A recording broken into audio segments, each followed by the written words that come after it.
Le drapeau, et tout ce que je peux dire, c'est que cette qualification, on le donne aux Sénégalais, à nos parents, à nos frères, à nos mères et à tous ceux qui ont cru en nous. Et tout ce que je peux dire encore de plus, c'est que c'est une fierté pour le peuple sénégalais. Moi, je ne parlerai pas de moi-même parce que j'ai fait mon boulot, je suis sénégalais, je dois m'investir pour le Sénégal et je le ferai autant que je peux. Et je sais que, comme je l'avais dit il y a une semaine, quand on avait battu le Maroc, j'avais donné un rendez-vous au peuple sénégalais, encore au Japon. Et je crois qu'Inch'Allah, comme j'ai l'habitude de le dire, on a donné Inch'Allah. Donc, on a demandé à toute l'Afrique pour essayer d'être de toute façon, comme on a l'habitude de le faire, on va prendre tous les matchs, match par match, et tous les matchs comme les matchs de groupe. Et Inch'Allah, on va s'en sortir. Nous sommes avec Aliou Cissé, le capitaine de Lions du Sénégal. Aliou, d'abord, quel est l'effet pour revenir après cette qualification historique? Écoutez, moi pour l'instant, je ne reviens pas à cette qualification. Bon, je pense que je rendrai compte de tout ça d'ici quelques jours, 2-3 jours. Mais bon, pour l'instant, je suis tellement ému, je suis tellement content que c'est extraordinaire. Voilà, on va donc vers un mondial. C'est un peu différent des éliminatoires et puis de la Coupe d'Afrique des Nations. Aujourd'hui, qu'est-ce qui devrait être fait pour vraiment une bonne participation des Lions du Sénégal? Bon, je pense qu'un petit peu pour l'instant c'est un peu tôt de penser à tout ça. Moi, je pense qu'aujourd'hui il faut nous laisser le temps de savourer ces doubles qualifications, que ce soit en Coupe d'Afrique, que ce soit en Coupe du Monde. Maintenant, bon, on va continuer à travailler parce qu'on a encore pas mal de choses à travailler. Bon, il y a des entraîneurs qui sont là aujourd'hui pour faire le nécessaire. Il y a d'autres joueurs, je pense aujourd'hui, qui vont venir nous rejoindre aussi dans le groupe parce qu'aujourd'hui l'équipe du Sénégal n'est plus une petite équipe. On ne courira plus derrière les joueurs pour qu'ils viennent. Même ils voudront venir mouiller le maillot et puis bon, essayer de brandir les couleurs du Sénégal partout dans le monde entier. En tout cas, bon, ce qui est sûr, c'est qu'une équipe est née et puis bon, on essaiera vraiment de travailler pour y arriver.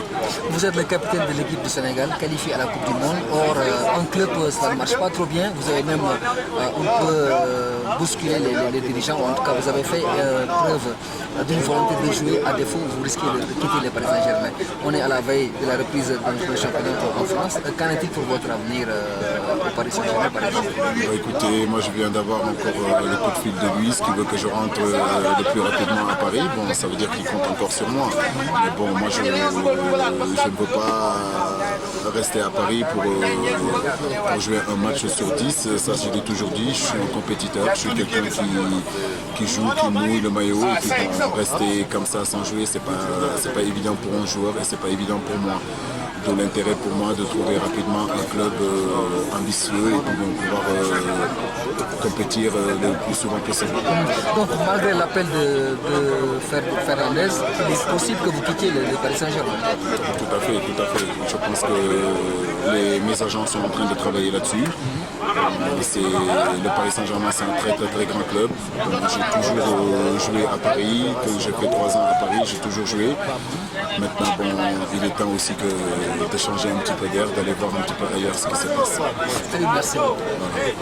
Juste une petite chose pour dédicacer cette victoire à tout le public, à tout le peuple sénégalais. Je pense que si aujourd'hui cette équipe est capable d'aller chercher le plus profond d'elle-même, c'est grâce à ce public-là, grâce à cette population-là. Quand je vois que les veilles de match, il y a des supporters qui dorment dans le stade rien que pour venir nous supporter. Il y en a qui arrivent 2 heures voire 3 heures avant le match sous le soleil pimpant pour venir supporter cette équipe-là. Je pense qu'aujourd'hui, si cette équipe est arrivée à ce niveau-là, c'est grâce à eux et je voudrais vraiment leur dédier cette victoire-là. La deuxième dédicace, je le fais au président de la République, le capitaine de la nation. Je pense que sur ce match-là, en tout cas de la Namibie, un match très important, il a gagné le match à lui tout seul. Je pense qu'en affrétant cet avion-là, il nous a permis d'arriver à Windhoek, en tout cas 2-3 jours en avance et pouvoir nous concentrer et préparer ce match-là dans de bonnes conditions. Alors je dirais, capitaine, bravo. Merci à vous. Voilà. photos? Hein? Tu as pris des belles photos? Ok. Vraiment avec ce vieillard. Ce vieillard devant Coupe du Monde. Ah, le vieux là, il va aller en Coupe du Monde. Roland Gorgui. Gorgui dem ci Coupe du Monde.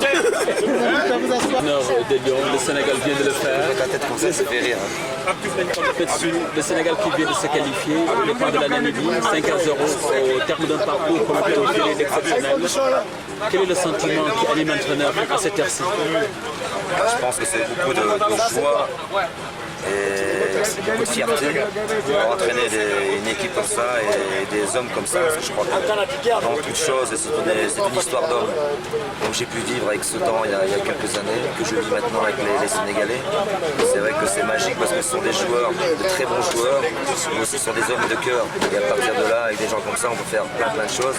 Et traverser des déserts, je veux dire. Et c'est vrai, gravir des montagnes parce que ce sont des mecs bien.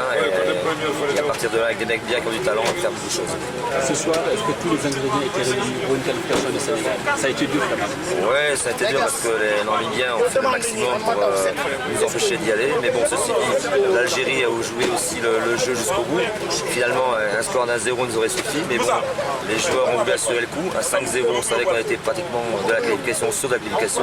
C'est ce qu'ils ont fait. Et à 3-0 à la mi-temps, ils ont continué. On a eu un passage difficile parce que bon, d'une part, on ne peut pas jouer non plus pendant 1h30 comme on l'a fait pendant 45 minutes. Et aussi, je crois aussi que les conditions climatiques nous ont aussi un moment défavorisés, notamment d'altitude. À certains moments, on a pris un petit coup de barre, ce qui est normal quand on joue d'altitude. On peut flancher et ça avantage justement les Namibiens qui ont l'habitude de jouer dans ces conditions-là. Et bon, ceci dit, à 3-0, lorsqu'on a su que les Égyptiens menaient à 0, à 10, on a réussi à trouver des forces morales et mentales et on a réussi à faire la différence. On a marqué les 2 buts qu'il fallait et je crois que maintenant c'est tout le mérite de renvoyer. Ça a été difficile parce que tout simplement c'est la valeur de l'adversaire ou bien ça a été difficile parce que les adversaires... Non mais c'est vrai que c'est difficile parce que bon, c'est un match, déjà c'est le dernier match, c'est le match de la qualification, il y a le stress, il y a comment dirais-je, l'impatience, l'énervement, mais tout ça les joueurs l'ont bien maîtrisé. Bon, même au bout d'un quart d'heure de jeu, on maîtrisait bien le jeu. Après on a su attendre notre heure, même malheureusement on aurait pu faire la différence plus vite. En première mi-temps on avait les balles de 4 voire 5-0, on les a pas marquées et c'est vrai que c'est toujours gênant quand on ne marque pas les buts parce qu'on sait qu'à un moment donné dans le match il y a toujours un petit passage à vide. On l'a eu mais bon je dis les joueurs ont fait l'essentiel. Un petit retour en arrière, il y a quelques mois Bruno Metsu débarquait au Sénégal. Est-ce qu'à l'époque vous pensiez à cette qualification? Non, honnêtement non. Franchement, je me rappelle même quand on a discuté avec le président, on parlait de Coupe du Monde, de Coupe d'Afrique. Bon, pour moi, la priorité était d'abord la Coupe d'Afrique parce que bon, je ne pensais pas qu'on pouvait atteindre un niveau de jeu aussi élevé. Et bon, comme on était avant-dernier de la Coupe du Monde et avant-dernier de la Coupe d'Afrique, on s'est dit chaque chose en son temps. Finalement, le premier objectif était atteint la Coupe d'Afrique. Et comme on dit, la métier est en mangeant, quand on a vu comment dominer les matchs, je dirais de la tête et des épaules certains matchs, on s'est dit mince, finalement on a pris confiance et on a pris une chose qui était essentielle au Sénégal, on a appris à gagner. Et ça, on n'avait pas encore cette mentalité-là de la gagne. Et ça, c'est le plus important. J'avais dit aux joueurs qu'il faut prendre l'exemple sur le Cameroun. Le Cameroun, quand ils rentrent sur le terrain, c'est pour gagner un match. Et nous, on joue un petit peu, je veux dire, pour se faire plaisir. Et là, on a appris à gagner. Et je crois que maintenant, c'est pour ça qu'on devient une bonne équipe. La force de ce groupe, c'est parce que c'est un groupe de copains déjà. Ouais, ça c'est clair, c'est un groupe de copains, c'est un groupe qui est solidaire. Et c'est pas la victoire de 11 joueurs, c'est la victoire de 20-25 joueurs. C'est ça qui est important aussi, c'est la victoire d'un staff technique, d'un staff médical. Et je crois que tout le monde est solidaire. Et si tu veux, la priorité reste le groupe. Et comme on dit, la vedette c'est le groupe.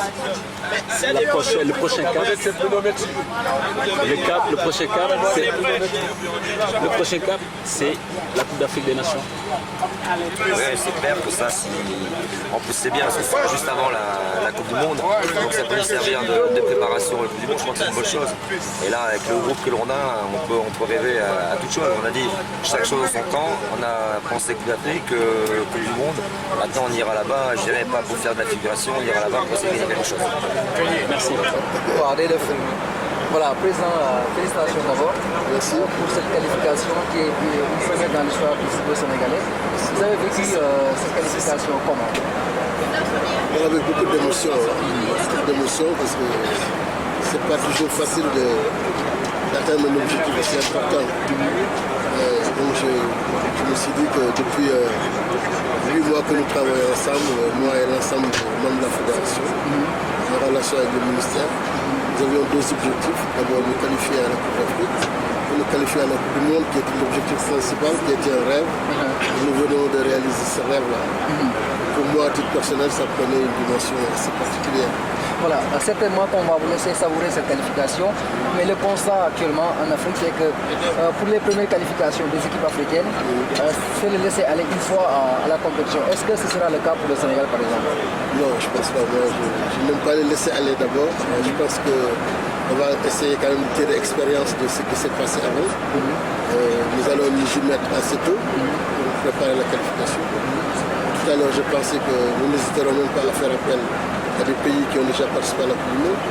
Si éventuellement nous pouvons avoir une assistance technique, par exemple la France. Dans quel cadre, par exemple?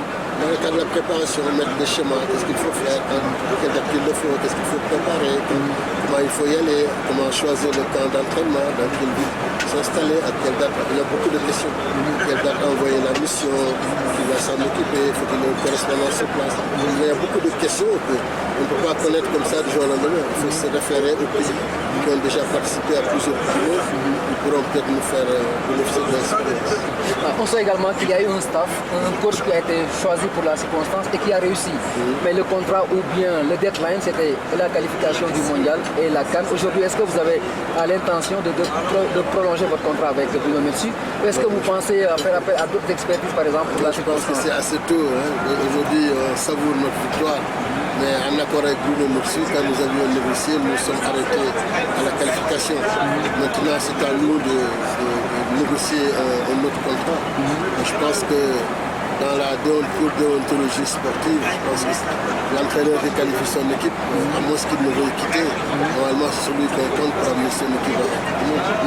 Et pour les récompenses, ils ont fait un résultat historique. Est-ce que l'État du Sénégal, la fédération, compte aller au-delà même de ses moyens pour... La fédération n'a aucun moyen. Déjà, ça c'est clair. Je pense que la fédération du Sénégal n'a aucun moyen. Aucune recette interne. Donc c'est l'État jusqu'ici qui a fait face à tous les besoins. Je ne sais pas maintenant au niveau de l'État ce qui va se décider. Donc ce qu'il faudra peut-être c'est faire avec votre aide, par exemple, pour le Fadri et toutes les radios, essayer d'avoir une souscription nationale pour venir en appui au Lyon. Là, les gens aideront comme ils voudront, parce que l'État tout seul ne pourra peut-être faire face à tous les besoins. Mais là, nous sommes à la disposition de l'État. Mais une fois qualifiée au mondial, l'équipe en question a droit à une grosse enveloppe qui vient de la FIFA. De la FIFA? Oui. Pas à ma connaissance. Mais pour la prime de participation, par exemple, qu'en est-il? Moi, je ne peux pas vous dire aujourd'hui si la FIFA donne une prime de participation. Je ne peux pas vous dire. Je pense qu'à la fin de la Coupe du Monde, les équipes participantes ont droit à une répartition des résultats de sponsoring. Mais maintenant, est-ce que la FIFA donne une prime de préparation? Aujourd'hui, je ne saurais pas vous le dire. Parce que c'est des choses. Aujourd'hui, nous voulons savourer tranquillement la victoire. Mais comme Maïlo me disait jusqu'à jeudi, le président, on donnait un congé jusqu'à jeudi pour vraiment savourer la qualification. Après, maintenant, nous répondrons à toutes ces questions. Président, merci. Merci beaucoup. Oui, voilà. Nous sommes avec le ministre des Sports, Joseph Lom. Monsieur le ministre, d'abord, toutes nos félicitations. Et notre première question, c'est d'abord de revenir un peu sur ce parcours, un parcours extrêmement long. Alors, qu'est-ce qui a été déterminant dans ce parcours? À mon avis, il y a plusieurs choses qui ont été déterminantes. C'est d'abord que l'alternance a permis d'abord la possibilité d'élargir les choix, la possibilité d'ouvrir les perspectives et de faire en sorte de changer véritablement de politique et de changer d'homme. Alors, le changement de politique nous a permis, pour ce qui concerne notamment le football, d'aller vers un travail beaucoup plus engagé dans le sens de la recherche de meilleurs moyens de faire participer nos compatriotes qui sont à l'étranger dans les compétitions de l'équipe nationale. Et faire donc en sorte que l'on considère qu'un Sénégalais, où qu'il soit, il est Sénégalais et il doit pouvoir contribuer au développement de son pays et par conséquent dans le cadre du sport participer à la renommée de son pays. Ça c'est le premier élément. À mon avis, l'autre élément qui a été aussi déterminant, c'est l'avènement d'une nouvelle fédération.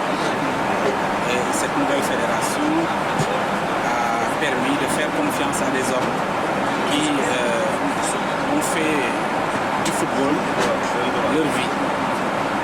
Et dans ce sens-là, il faut donner l'exemple du président Elhadj Malick Sy, qui, comme vous le savez, non seulement a été un joueur de grande renommée, mais après s'est consacré à développer le sport, à développer le football particulièrement à travers les écoles de football. Et tout le monde connaît Aldo Gentina et le président Soudan. Et en plus, il faut ajouter que ce qui a été déterminant aussi, ça a été la mobilisation de moyens assez importants pour mettre ces joueurs-là dans de bonnes conditions. Cela signifie payer ce qu'il faut pour qu'ils viennent, qu'ils puissent partir d'Europe pour venir au Sénégal jouer ou aller ailleurs en Afrique pour jouer, mais aussi les mettre dans les conditions qu'il faut, conditions de regroupement, conditions matérielles, conditions de primes, etc., qu'ils puissent jouer. Ensuite, le choix d'un entraîneur, parce qu'il a fallu faire une option, et nous avons fait cette option de choisir un entraîneur étranger, et particulièrement français, parce que nous appartenons à la lumière culturelle. C'est l'histoire. Et donc, il faut reconnaître aussi que la plupart de nos joueurs se trouvent en France. Du point de vue de la communication, un entraîneur français est mieux placé pour ça. Donc, c'est tout un faisceau de choses qui ont permis que ce parcours soit réalisé et qu'en définitive on aboutisse à cette victoire qui est la qualification. Monsieur le ministre, le Sénégal est entré dans l'histoire à travers cette qualification, mais également sous votre règne. Aujourd'hui, comment vous vous sentez à titre individuel dans votre fonction de ministre des Sports? Bon, je crois que j'ai réussi un pari ce qui était pour moi un pari, parce que en faisant un certain nombre de remaniements au niveau du football, mon option était vraiment d'amener le Sénégal à reprendre confiance en lui-même et à réussir aussi des performances pour se hisser au plus haut niveau au plan africain et pourquoi pas aussi au plan mondial. C'était cela mon option. Et dans ce sens-là, j'ai fait des choix. Évidemment, le président de la République et le Premier ministre m'ont indiqué déjà les options fondamentales à prendre. Et je vous ai parlé tout à l'heure de cette option de considérer que tout Sénégalais, où qu'il soit, est un élément sur qui il faut compter pour faire le sport et aider au sport. Et donc, tout cela aussi a été des éléments, mais il a fallu choisir des hommes, il a fallu choisir certains et en laisser d'autres. Forcément, c'est parfois des options pour certains assez risquées, mais j'ai eu confiance en certains hommes et ils ne m'ont pas déçu. Voilà, aujourd'hui nous sommes à l'étape de savourer vraiment cette victoire, mais au-delà de cette satisfaction, il y a également d'autres enjeux. La participation à la Coupe du Monde qui est également sur notre envergure. Aujourd'hui, comment le Sénégal compte entrer dans cette dynamique? Mais de toute façon, nous sommes décidés à ne pas être des à la Coupe du Monde. Et dans ce sens-là,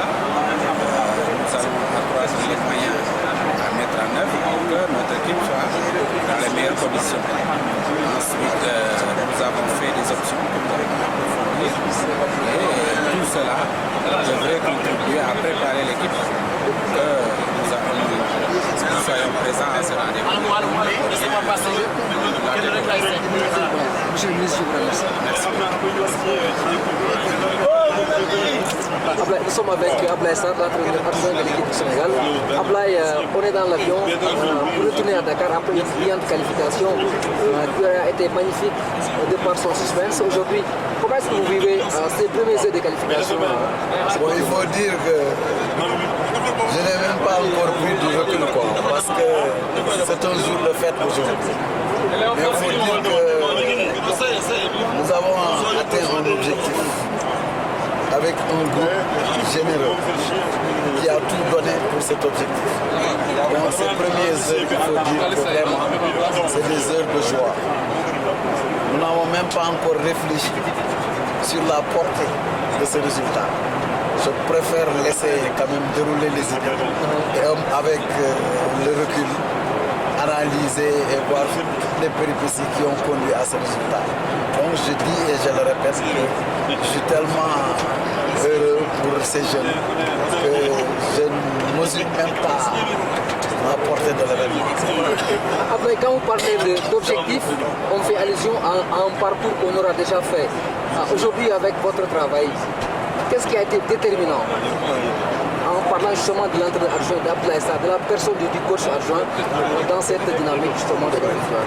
Bon, il faut dire que ce qui a été déterminant, c'est surtout la qualité humaine du groupe qu'on a. Avec à sa tête l'entraîneur national, à qui au passage je rends hommage par son humilité, mais surtout son sens du travail bien fait. Un monsieur qui a beaucoup de compétences dans le domaine qui nous intéresse aujourd'hui, je veux dire l'entraînement. Il a libéré un groupe, il a redonné confiance à un groupe. Et aujourd'hui, je dis que ce qui a été déterminant, c'est les qualités humaines qu'on a pu déceler au niveau des uns et des autres. Donc je crois que la force de ce groupe, c'est surtout sa complicité, la grande solidarité qui règne entre les différents acteurs. Je crois, sans parler maintenant de la dimension des hommes de par leurs compétences, je dis et je le répète que les joueurs, ils ont toujours rendu tout ce qu'on leur a donné. Et finalement, on ne parle même plus de groupe, mais on parle de complicité. Parce que quelquefois, seul un regard maintenant peut nous dicter la conduite à tenir. Je pense qu'en cultivant quand même cette dimension, on pourra encore mieux valoriser les connaissances des uns et des autres. Ablaye, vous êtes entré dans l'histoire doublement. Pour la première fois, vous faites partie de la bande qui qualifie le Sénégal à la Coupe du Monde et vous êtes également le premier technicien sénégalais à conduire l'équipe mondiale. Il faut dire que c'est un événement dans la carrière d'un entraîneur. Parce que la Coupe du Monde, je crois que c'est la plus grande compétition dans le domaine qui nous concerne, à savoir le football. Si je ne dis même pas la plus grande compétition au niveau du sport, sur le plan mondial. Donc, c'est un jour qui compte. Et ce résultat aussi, c'est un résultat important. Et je crois qu'il faut toujours dire que c'est les hommes qui font les grandes œuvres, rester humble, simple et se redonner le courage de recommencer. Parce que je pense que la vie, c'est un éternel recommencement. Donc, il faut tout le temps chercher à se remettre en question, voire même se remettre en pause pour peut-être s'améliorer. Donc, ce ne doit pas être une fin en soi. Mais nous devons essayer de positiver tout ce qu'on a fait pour arriver à ce résultat. Et maintenant, comprendre que le plus difficile reste à faire. Parce que c'est se maintenir au sommet qui est difficile. Et aujourd'hui, c'est un pari que nous avons face à l'histoire de maintenir le cap, élever encore le flambeau du football sénégalais, mais surtout légué à la postérité. En tout cas, des éléments de satisfaction qui viendront plus tard, avec nous ou sans nous. Donc je crois que c'est ce qu'il faut retenir. Le travail est lancé, il ne faut plus revenir en arrière, sinon nous décevrons. Donc pour nous, comme pour les responsables futurs, je crois que nous avons placé le Sénégal sur l'orbite. La barre est très haute aujourd'hui. Donc il y a du pain sur la planche. Merci. De vivre une histoire, parce que vous avez l'impression que vous êtes entré dans l'histoire carrément définitivement. Disons que pour l'instant, on ne réalise pas encore vraiment ce qu'on a fait. Je ne sais pas vraiment quoi dire, mais on est content et puis je pense qu'on a fait ce qu'il fallait. Aujourd'hui on y est. Au départ ça paraissait vraiment très très loin et aujourd'hui on y est. Je pense que c'est un grand bonheur pour nous et pour tout le peuple sénégalais. Pour revenir sur le déroulement du match de Sénégal-Namibie, est-ce que vous connaissiez le résultat Algérie-Égypte au cours du match? Ouais, à un moment donné, on menait 3-0, on a eu l'impression que le ciel nous est tombé sur la tête parce que Bruno nous a fait signe comme quoi que l'Égypte menait 1-0. Et ensuite, tout de suite derrière, Pape Sarr a été expulsé. Et donc, ça nous a paru, c'était quelque chose de... C'est comme si, comme je disais, le ciel était tombé sur notre tête. Mais bon, on a su réagir, on a su oublier tous ces facteurs. Parce qu'on avait la rage, on avait l'envie, on pensait à tout ce peuple sénégalais qui était à Dakar, au Sénégal, qui pensait à nous. Et donc on a su oublier tout ça pour se donner à fond pour vraiment arracher cette qualification. Disons que ça n'a pas été facile parce que les Namibiens, ils n'ont pas lâché le morceau. Donc je crois que tout le monde mérite un grand bravo, parce qu'on s'est vraiment donné à fond sur ce match. Et je pense que c'est une super chose.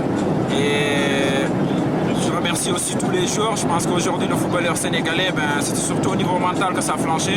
Et je pense qu'aujourd'hui, qu'ils ont des joueurs qui sont forts mentalement. Et ça, c'est une chose très importante.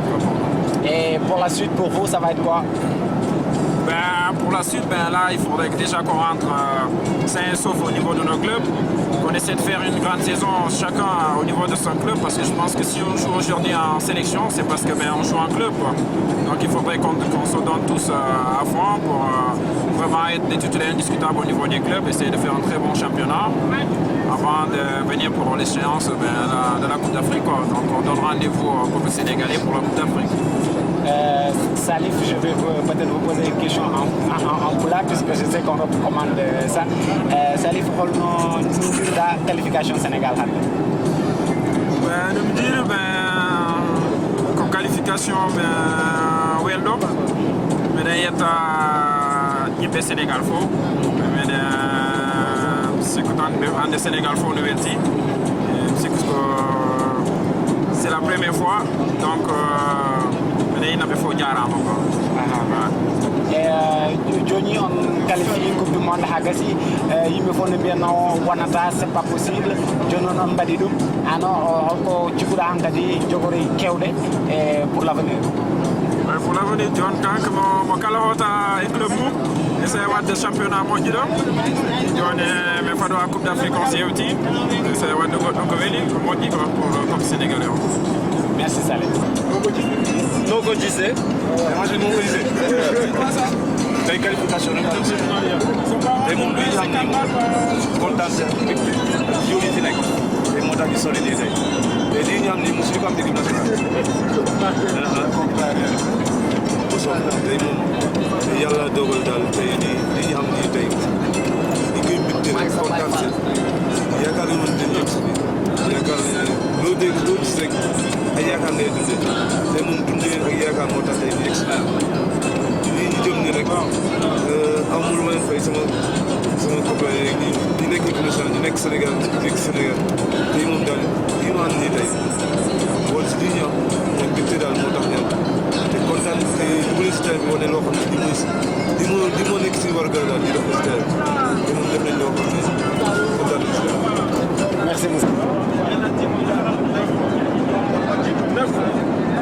faire partie de ce groupe. Essayer de se dégager. Et puis, ça va être pour vous la suite. Avec Khalilou Fadiga. Khalil. Alhamdulillah, ouais. Allons parler d'effet Bruno Metsu sur ce groupe-là. Bon, vraiment, moi, ce que j'ai vu, c'est qu'il a su vraiment donner à chacun sa valeur et à ne pas se poser des questions, à ne pas voir est-ce que l'un il va être content, il ne va pas être content. Il a primé sur le groupe, il a essayé de tout donner pour que vraiment qu'on aille vers devant et que le Sénégal se qualifie. Donc, il a réussi. Et vraiment, on lui tire un grand chapeau et vraiment, on le félicite encore. Et je crois qu'il aura encore le temps de travailler. Bon, je ne sais pas son contrat, c'est à combien, la durée à combien. Mais je crois que maintenant, les gars, ils doivent avoir confiance en lui. Et vraiment lui donner tout ce qu'il demande pour pouvoir encore travailler parce qu'on sait qu'avec lui, j'espère qu'on peut aller vraiment loin. Où en êtes-vous avec votre carrière au Maroc? Là, il me reste une année de contrat, donc je souhaite vraiment ne pas finir cette année, avoir quelque chose dans l'Europe. Bon, j'en ai parlé avec des gens qui ont dit qu'ils vont m'aider.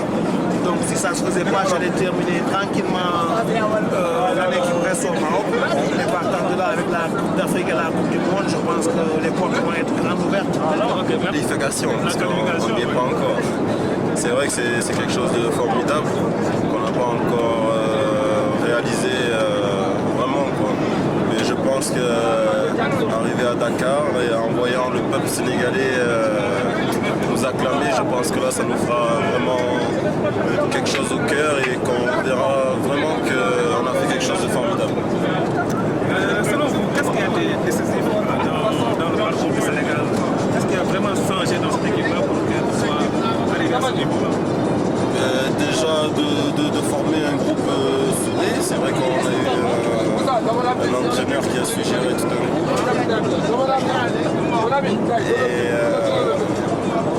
Et ça c'est bien, ça a fait beaucoup. Et ensuite bon, c'est un groupe qui va dans le même sens. Tout le groupe va dans le même sens et ce qui nous soude et ce qui nous fait aller de l'avant. Qu'est-ce que représente disons, la qualification du monde dans la carrière d'un footballeur? Déjà c'est le rêve de tout footballeur. Ça doit être énorme, hein? Ça doit être énorme. Oui, c'est fabuleux. Comment parler d'effet Metsu sur cette équipe-là? Mais comme je vous dis, c'est quelqu'un qui a su gérer un groupe. Arrête! Les gars, il s'est rasé